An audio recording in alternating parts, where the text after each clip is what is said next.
The 2017-2018 KTM 125 Duke. The battle of the flyweights rages on as KTM stays in the fray with its race-tastic 125 Duke. KTM takes much the same tack as the competition and builds its entry-level ride to resemble the machines it has to offer further up the licensing chain. The angular Duke bodywork and exposed trellis frame set the stage for the key player, the 11 kW powerplant that keeps the 125 Duke within the A1 performance envelope and turns it into a weapon in the fight for the zenith of the nadir, i.e., the entry-level masses yearning to breathe free. KTM has established quite a name for itself as the King of Thumpers with a proven off-road record, but today I'm going to take a look and see how the littlest Duke stacks up against the rest of the 125cc streetbike field. Continue reading for my review of the KTM 125 Duke. KTM 125 Duke design. Lightweight and low center of gravity makes it easy to wrangle around the parking lot. Viewed in profile, it's easy to see the aggressive, spiky nature it inherits from its larger siblings, starting right up front at the vertically divided, LED headlight can. The extreme back angle of the face is mirrored in the leading edge of the cowl that springs forward from the fuel tank for that characteristic angularity that seems to persist on back to the tip of the tail. An upswept exhaust toes the line and picks up the angle of the exposed subframe to tie it all together in a most sporty fashion that keeps it well clear of the tarmac. In keeping with the rest of the Duke line, the exposed trellis lends an unmistakable industrial air to the project, and the factory didn't miss the opportunity to boost that effect with contrasting black and orange paint on the main frame and subframe, respectively.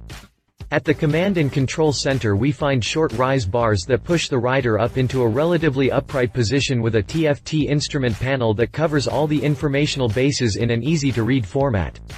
Gotta say I'm loving the thin film transistor tech. Reading stuff while underway is plenty tough, and anything that allows that information exchange to occur faster so you can get your eyes back up on the road ahead is good, MK? In spite of the deep scoop seat that is offset by a tall fuel tank hump and upswept subframe to ensconce the rider within the bike, the seat still rides at a moderate 830 mm that may tax the shortest riders just a bit. Sure, the 137 kg dry weight and low center of gravity makes it easy to wrangle around the parking lot, but tiptoes are still tiptoes, and tiptoes can be uncomfortable, especially for the inexperienced. KTM 125 Duke chassis. The industrial look ties right into the design of the larger displacement Dukes for a clear line of succession.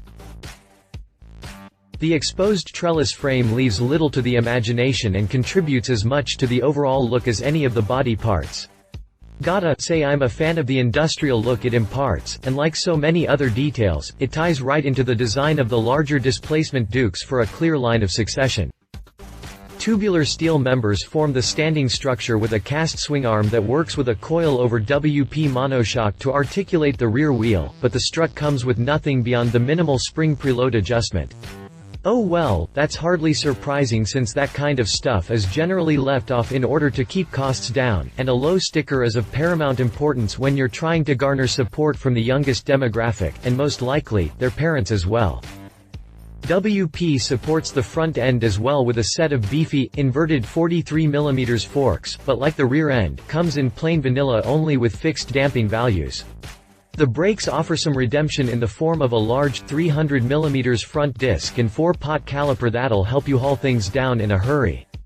Out back, a 230 mm disc and single piston anchor slows the rear wheel with a twin-channel, Bosch 9 MB ABS feature that provides the only safety net on the Mini Duke. That's okay though, I think learner bikes should be as raw as possible, but concede that the ubiquity of anti-lock brakes means that riders have a reasonable expectation of always having it available.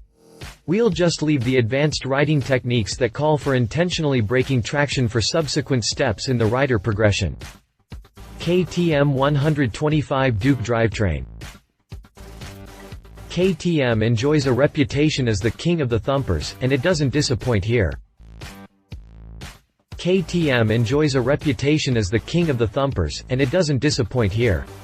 A water-cooled plant delivers the power to the tune of 11 kilowatts to keep it A1 compliant, and of course, the water jacket serves a dual purpose by attenuating much of the mechanical noise from inside the case for cool and quiet operation. Needless to say, the water cooling feature will hold itself in good stead in conditions that would have an air-cooled engine, and its rider, sweating something fierce. Dual overhead cams. Time the 4-valve head with a 33mm throttle body to control the induction and a catalyst in the exhaust to help it meet emission standards. A Bosch engine management system does the rest with a good old-fashioned cable to control the throttle, no RBW nonsense here. The clutch is similarly simple with no slipper function, just a standard wet clutch pack to couple engine power to the 6-speed transmission. Yeah, that's right, make the kids pay their dues. I'm down with it. KTM 125 Duke price. MSRP is a skosh over £4,000, maybe a little pricey, but it's a lot of bike. British A1 riders can expect to shell out £4,199 for a shiny new MY18 125 Duke, and they can get it in orange and white, or white and orange, both with ample blackout treatment. KTM 125 Duke competitors. These engines are meant to stay within a certain power range and displacement for licensing purposes, and so the power figures shouldn't be used as the ultimate yardstick. There's no doubt that the Japanese Big Four enjoy the lion's share of the business in this market, so I felt it was fair to go straight to Suzuki and its GSX-S 125 for my competitor. The GSX-S 125 rolls with much the same look as its larger displacement brethren, which is to say, as a straight-up naked standard. A compact headlight housing leads the way with spiky cowlings that strike a similar tone to that of the Duke without letting it become the dominant feature. In fact, the Suzuki is generally an exercise in moderation that serves as a nice counter to the extremes of the Duke design. The tank isn't quite as tall, and seat not as deep, so I expect it to appeal to a slightly different buyer at the end of the day. As for myself, Suzuki carries the day, aesthetically. Large front disc brakes and Bosch abs are constants across the board, as is the vanilla-ness of the suspension, so neither really gain any sort of advantage in the chassis. The power plants are equally equal with 10.8 kilowatts from the GSX-S and an even 11 kilowatts from the Duke. Bear in mind that these engines are meant to stay within a certain power range and displacement for licensing purposes, and so the power figures shouldn't be used as the ultimate yardstick. Pricing sees a shift in Suzuki's favor with its £3,799 tag that falls shy of the Duke with a 10% lower MSRP. He said, "If you're into this sort of thing, then this is just the sort of thing you'll be into." KTM's Duke line has a rather extreme look that I find rather sophomoric at best. Plus, historically, their seats are rather firm for my taste. That said, it does offer a viable alternative to a beginner bike from the Big Four. She said, "My wife and fellow motorcycle rider, Alan Hinton, says this is a small displacement bike, but don't let that fool you. This is a serious motorcycle. If I'm not mistaken, it was the first 125cc bike to have abs as standard, and that was 5 years ago. It's packed with techno-wizardry with LED lights, a TFT display, and optional integrated connectivity.